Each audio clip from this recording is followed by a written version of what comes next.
Hey everybody, Scott with Angry Badger Minis. Welcome back. So, if you were watching and you had no sound, that was not you, that was me.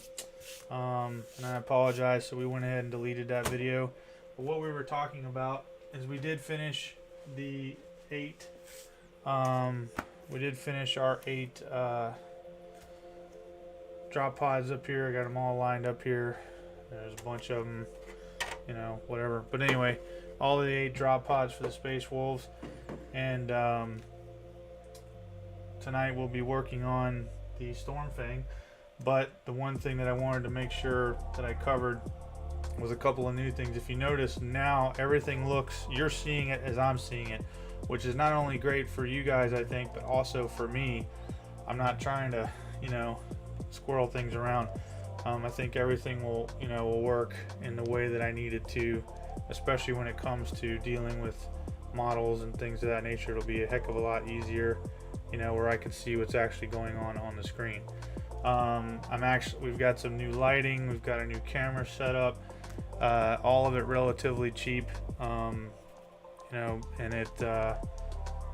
surprised that it all came as quickly as it did. But anyway, I got my new white dwarf in today, and I think this is the one I was looking for, issue number 462, and this is the one that comes with, code or whatever for all these free games and stuff like that, as well as the chapter approved miniature and field manual, which is the updated points values for any of you that play match or do match play. And this is apparently for everything, every model that's in the game currently, excluding legends and stuff like that, of course. On the back here is my code, so I'm not going to turn that over. The only issue is, and no pun intended with issue, but I have most of these games already that I paid full price for when they came out, which kind of stinks. But it is what it is, and what do you do? I mean, let's see here. 1, 2, 3, 4, and maybe the first Total War Warhammer. So maybe 5 of these 12 games do I not already have. So that kind of stinks. But maybe I can, like Dawn of War here, of course I have that, but I don't have it for Steam, not the first one. So maybe it would be more convenient for me to put it on there, and then I wouldn't have to, put the CD in and all this kind of stuff. But who knows? Anyway, so we've got that, and then we've got the actual white dwarf itself, which I was kind of looking forward to, because you do have the exorcists in here, their actual rules and stuff like that, which I was really happy to hear about. I don't know that I would ever have an army more than 500, maybe 1,000 points of exorcist, or various chapters like that. Who knows? Considering what I've got to put together and what have you, but it is what it is. But I think I would like to have some of them, especially, I mean, I haven't looked at the rules yet, but we'll see. And I apologize that I'm not actually unboxing this. I did in the other video, and that was something I was showing you guys, was that how the condition in which it came. You can see how it's all kind of tore up and everything, and there's really not a whole lot I can do about it.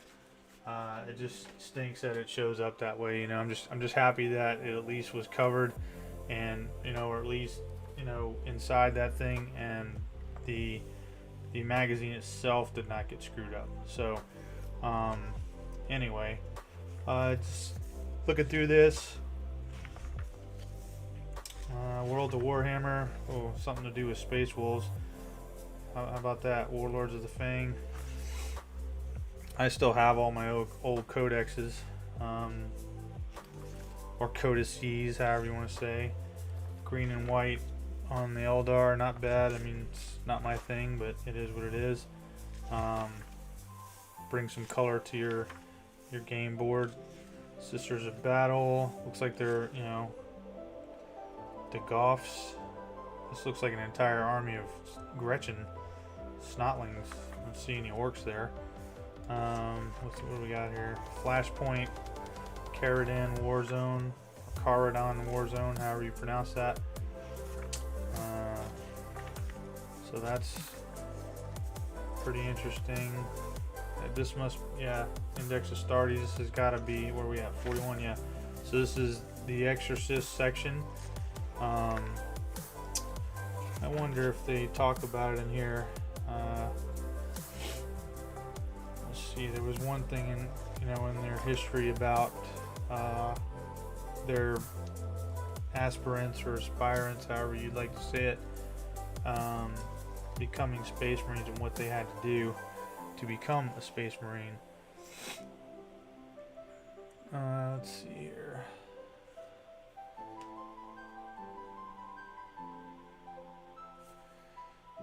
Here it is. Initiates possessed by beings of a particularly duplicitous nature may be left with unshakable paranoia that they are being plotted against, while some of those who hosted demons of rage and wrath afterwards find their own bloodlust difficult to subdue.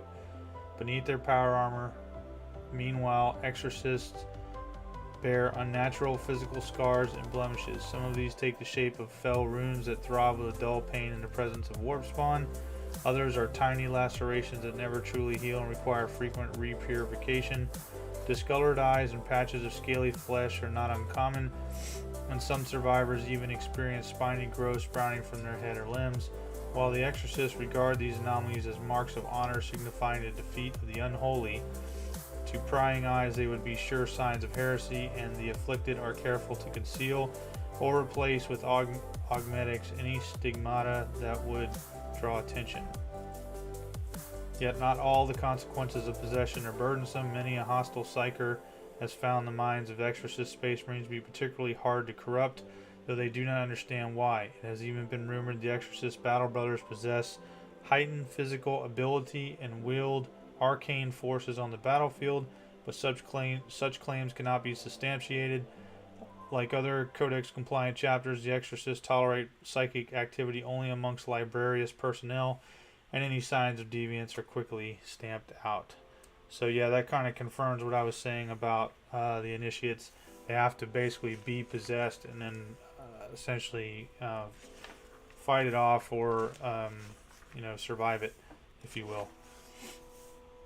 There's some stuff in here just showing what they look like. These paint jobs look a little too red for me based off of the... Now this looks pretty good, darker red. That looks better to me. Based off of some cover art and stuff like that I remember. But let's see. What is this? This is... What are they showing here? Echoes from the Warp. Okay, this is about rules. Recently, he's been out and about in the urban environment debating what other things are dense or obscuring. Here he illustrates how two of the most important terrain traits are designed to work on the tabletop. So this is in regards to obscuring your vehicles or what have you.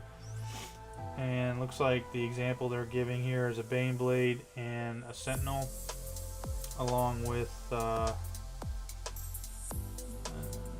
looks like some troops up here.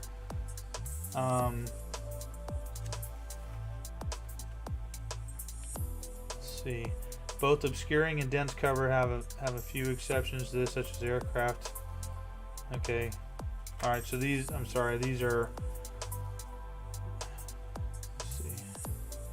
This is just referring to something in the article, so I'd have to read the whole article to get through this. But basically, that's what I guess this seems to be the most, according to this, the most sought after deal. So here they're showing a picture of a guy, it looks like a Space Marine, no, it's a squat, it's a Bradling Sniper, I'm sorry, up here, and it's just showing it from his chest up. And let's see, several rattling models can now physically be seen, so the rattling unit is visible to the firing model. Excuse me, tired. I guess I would really have to read through this whole article to see what's going on. who's this? The Swordwind? Bealtan. And I don't know. Not bad. I mean, obviously amazing paint jobs. I'm just not really into the whole green and white deal, except for the fact that it brings color to your battlefield. Flashpoint Broken Realm, so Age of Sigmar. Got a battle report here for Age of Sigmar. A lot of really nice models. Of course, they're doing the same thing with the battlefield as I talk about, you know, where everything now this makes a little more sense, of course, because they are in fact fighting over what looks to be, or fighting in, a graveyard type mausoleum type atmosphere. But again, you know, you've got so much stuff. I mean, obviously the armies aren't that shooty. They're more what do you call it, close combat. But I guess my excuse me, my whole argument with that whole deal is the fact that you can literally I mean, you're just going from cover to cover the whole time, you know, and I don't know, in a way it just seems boring. I mean, here we've got something that looks to be like some kind of wannabe tactics stuff here, you know. I get that, but I mean, where, you know, it doesn't exactly work anymore. Ooh, this Storm of Iron book. So I have the original Storm of Iron book. Oh, hold on, let me push that up some. And this is the cover for it. Let's see if I can bring that in. Yeah, that's the cover for it. And then I have the next one, which is really great. I mean, the cover is really great. Same story, but you know, if you haven't read that book, I encourage you to read it. Amazing book, and I don't want to spoil it for you. It's one of the few books like Brothers of the Snake by Dan Abnett that I've probably read, no joke, probably 15-20 times. What we got here? Slayer of Gods. This looks like Adeptus Titanicus. Okay, cool. So we've got about time to get some stuff in here. No, I'm kidding.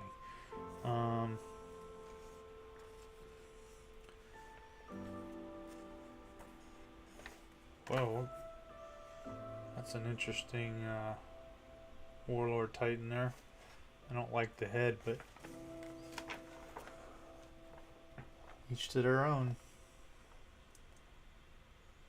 Some cool models here.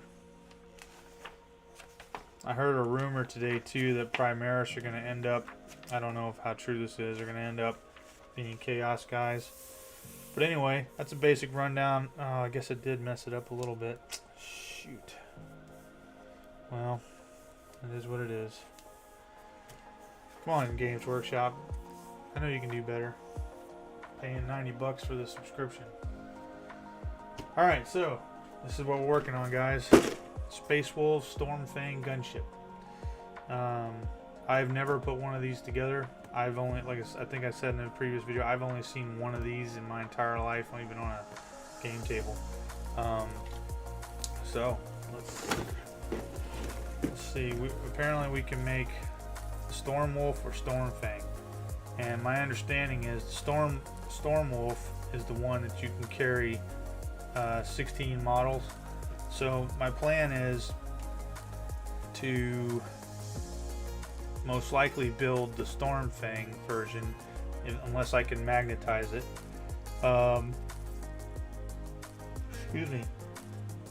I'd have to magnetize, looks like prow weapons here, or one big prow weapon, because you can only carry, I believe, 6 models with that one. And my plan is to, if I can magnetize it, then I will, but if I can't, then I'm going to go ahead and outfit it with all the stuff here, and then, you know, obviously it'll have what's required for the more deadly version, if you will. And then if I decide that, you know, I don't want to do that in gameplay, I'll just tell my opponent, look, it doesn't have the big gun and all that kind of stuff. So let's crack this thing open and see what's going on. And I don't know if you guys can hear what's going on out there. We've got some pretty heavy winds, and if for whatever reason we lose feed Maybe it's because the power went out. I don't know. All right.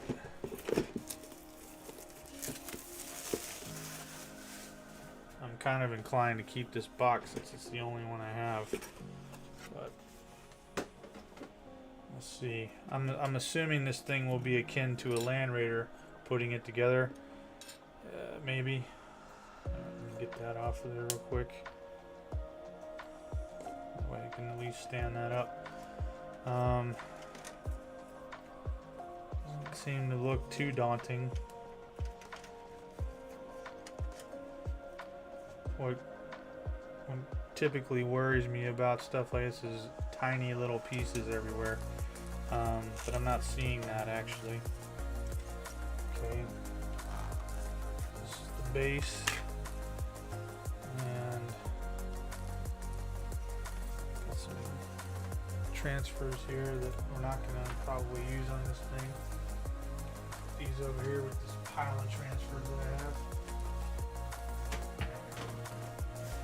And I will apologize up front. I'm not, like I said, I've never put one of these together before, so I will definitely be using the instruction manual. You can bet your life. Alright, so let's take a look through this real quick. See what kind of small parts have to be put together and what we can do to possibly magnetize this thing. Alright, so that's going to fit there. Oh, but it fits underneath. Yeah, that's a problem. That means this is going to be sealed up. So there's... It does not look like to me I'm going to be able to do that. Unless... No, there's no way to do this.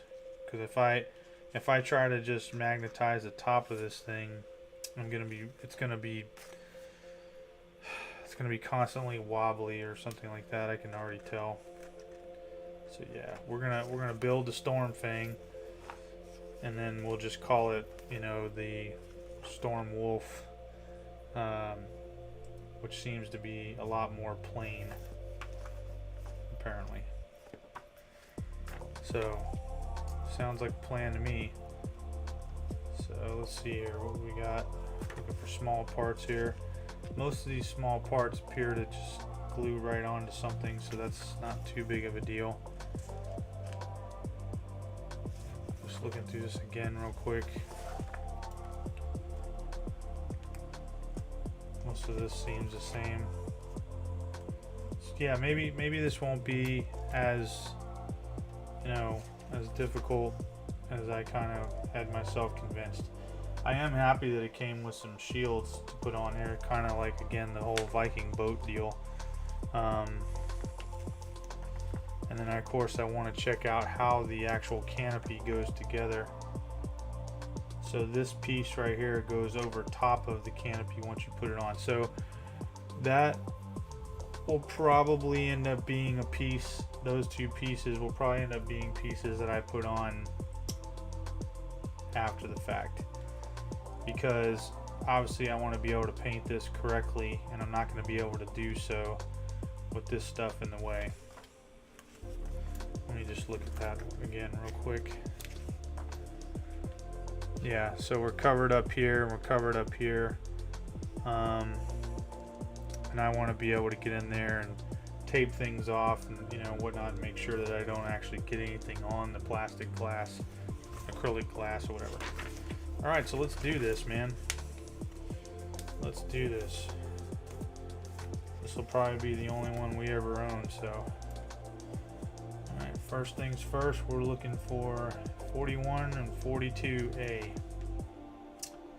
We are on, this does not, the spruce, man, why do they do that? The spruce system isn't even set up, you know, with alphabet. I don't know why they do that. I really don't. Alright. Well, at least we can look for what we're looking for. Looks like we've only got one pilot to worry about, so that's good. Or one guy. And of course he's a tech marine. Why wouldn't he be? Tech Marines make the best pilots anyway. So, 1 second here.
Alright, so we may have